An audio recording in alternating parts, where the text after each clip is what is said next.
श्री गणेशाय नमः। अथ कार्तिक महात्म्य 11वां अध्याय। एक समय नारद जी श्री व्यास जी से पूछने लगे कि हे व्यास जी, गृहस्थ आश्रम सब आश्रमों में उत्तम क्यों माना जाता है? तब व्यास जी ने कहा, जैसे सब नदियां समुद्र में आश्रय पाती हैं और सब जीव माता का आश्रय पाकर ही जीवित रहते हैं, 6 प्रकार के भिक्षुक, ब्रह्मचारी, सन्यासी, विद्यार्थी, गुरु पूजक, यात्री तथा जीविका रहित ये सब गृहस्थों पर ही आश्रय पाते हैं। फिर व्यास जी बोले, हे नारद, अब तब अति पुण्य देने वाला एक पुरातन इतिहास सुनो।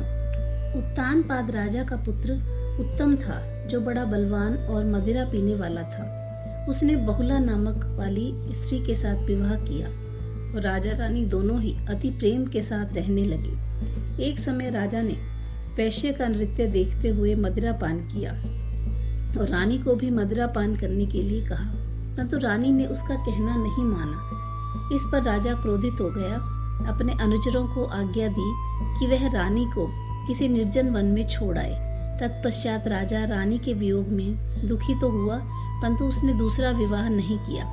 प्रजा की पुत्र के समान पालन करता रहा। एक दिन एक ब्राह्मण राजा के पास आया और आकर कहने लगा, राजन, कोई मेरी स्त्री का अपहरण करके ले गया। इसके वियोग में मैं अति दुखित हूँ, इसलिए तुम उसे ढूंढ कर लाओ। राजा कहने लगा कि महाराज, मैं नहीं जानता कि आपकी स्त्री कौन, किधर और कहाँ ले गया है और वह कैसे स्वभाव वाली, कैसे रूप वाली है। तब ब्राह्मण बोला कि वह बहुत ही कठोर वचन बोलने वाली, कुरूपा, काले रंग की तथा कर्कश स्वभाव की है, परंतु मैं उसकी कोई निंदा नहीं करता, क्योंकि वह मेरी अर्धांगिनी है। तब राजा कहने लगा कि जब तुम्हारी स्त्री ऐसी कुरूपा, क्रूर स्वभाव वाली है, तो तुम उसे लेकर क्या करोगी? मैं तुम्हें अति सुंदर और कल्याणकारी दूसरी स्त्री लाकर दूंगा। ब्राह्मण कहने लगे कि राजन, मेरी स्त्री मेरे धर्म और कर्म की अर्धांगिनी है। उसकी रक्षा करना मेरा परम धर्म है। जो अपनी स्त्री की रक्षा नहीं कर सकता, उसका कल्याण नहीं हो सकता।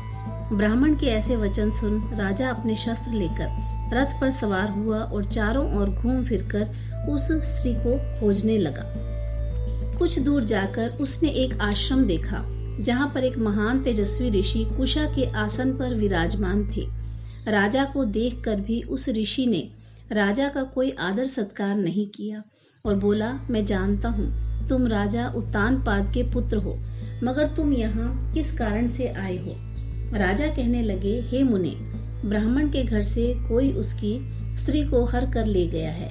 मैं उसी की खोज में इधर आया हूँ, परंतु आपने अर्घ्य आदि कुछ भी नहीं दिया, ना ही किसी प्रकार का सत्कार किया। इसका क्या कारण है? ऋषि ने उत्तर दिया, राजन, तुम अर्घ्य योग्य होते हुए भी इस समय उसके पात्र नहीं हो, क्योंकि तुमने अपनी निरपराध स्त्री को वन में त्याग दिया है। जहाँ स्त्री का यह धर्म है कि वह तन मन से अपने पति की सेवा करे, उसकी आज्ञा का पालन करे, वहाँ पुरुष का भी यह धर्म है कि वह अपनी स्त्री का यथोचित सम्मान करे। जिस घर में स्त्रियों का मान होता है, वहाँ देवताओं का वास होता है।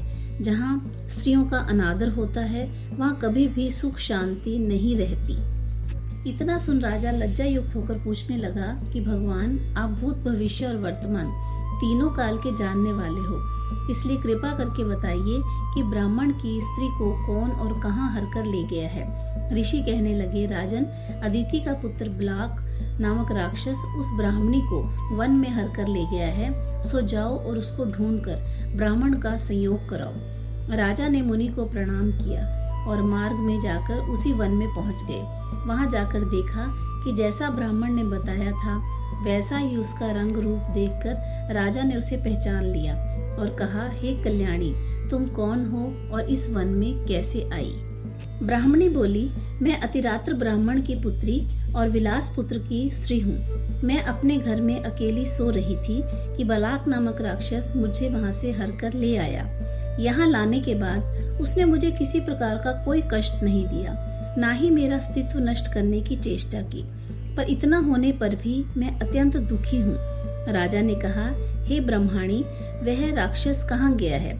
मुझको तुम्हारे पति ने ढूंढने के लिए भेजा है। ब्राह्मणी ने कहा, वह उस वन में अमुक स्थान में गया है। तब राजा ने ब्राह्मणी के बताए हुए स्थान पर जाकर राजा को देखा। राजा को देखकर वह राक्षस उसके पैरों में गिर पड़ा और कहने लगा, राजन, मुझे क्या आज्ञा है? राजा ने कहा, हे निशाचर, तू इस ब्राह्मणी को क्यों लाया है? राक्षस कहने लगा कि इसका पति ब्राह्मण राक्षसों को मारने का मंत्र जानता है, अतः जब हम यंत्र का अन्न ग्रहण करने के लिए जाते हैं तब वह हमको वहां से भगा देता है, क्योंकि सब यज्ञों का वही आचार्य बनता है। इसी कारण उस ब्राह्मण को दुखी करने के लिए मैं उसकी स्त्री को हर कर लाया हूँ, क्योंकि बिना स्त्री के पुरुष कर्म का अधिकारी नहीं होता। यह सुनकर राजा ने विचार किया कि यह राक्षस भी हमारी ही निंदा करता है। मुनि ने भी हमको अर्घ्य की योग्य नहीं समझा। राजा अपने मन में ऐसा विचार ही कर रहा था कि राक्षस कहने लगा कि राजन, मैं आपकी प्रत्येक आज्ञा का पालन करूंगा। इतना कह हाथ जोड़कर खड़ा हो गया। राजा ने कहा, हे निशाचर, तुम इस ब्राह्मणी को इसके घर छोड़ाओ और जब हम आपको याद करें तब हमारे पास आ जाना। राजा की आज्ञा पाते ही वह राक्षस उस ब्राह्मणी को उसके घर छोड़ने चला गया। तब राजा सोचने लगा कि मैंने अपने निर्दोष स्त्री को घर से निकाल दिया, अब ऐसा कौन सा पुण्य कर्म करूं जिससे वह पाप दूर हो सके। तब राजा पुनः उन्हीं मुनि के पास गया और उनसे अपना कर्तव्य पूछने लगा। उस मुनि ने कहा, हे राजन, तुम्हारी स्त्री को शतापात नाम के नाग ने वन में घूमते हुए देखा है। वह उसको पाताल लोक में ले गया। उस नाम की नंदा नाम वाली एक कन्या है, उसने अपने घर में उसको छिपा रखा है। यह सुनकर राजा वहां से अपने घर आया और ब्राह्मण को स्त्री सहित अपने घर में देखकर बहुत प्रसन्न हुआ। तत्पश्चात राजा ने बालक नामक राक्षस को याद किया और वह तुरंत ही राजा के पास आकर उपस्थित हो गया। बालक को देखकर राजा ने उसे पाताल लोक में अपनी स्त्री को लाने का आदेश दिया। उसके बाद वह राक्षस पाताल लोक गया और वहां से राजा को स्त्री लाकर उसको सौंप दी। तत्पश्चात राजा रानी बड़े प्रेम से रहने लगे। जय श्री कृष्णा।